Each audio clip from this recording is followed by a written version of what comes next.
Ever wonder why heavy-duty or carburized gears chip or spall shortly after entering service? Avoid this trap. It usually comes down to two critical tests: surface hardness and effective hardening depth (CAAHD). Under ISO 6508-1 Rockwell and ISO 6507-1 Vickers, surface hardness must hit 58-62 HRC. Core hardness must stay between 33-45 HRC, minimum 30, and multi-point variance must be under 3 HRC for carburizing stability.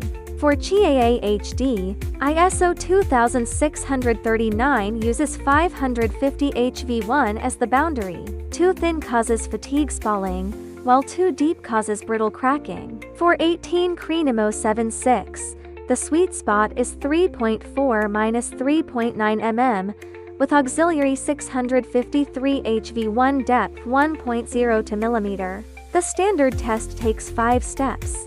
Cut a specimen, mirror polish, start at 0.15 mm, test every 0.5 mm down to 4.5 mm and plot the curve. This fully complies with ISO, N, and ASTM standards. All data comes from official specifications. Got heat treatment questions? Leave a comment below, and don't forget to like and subscribe.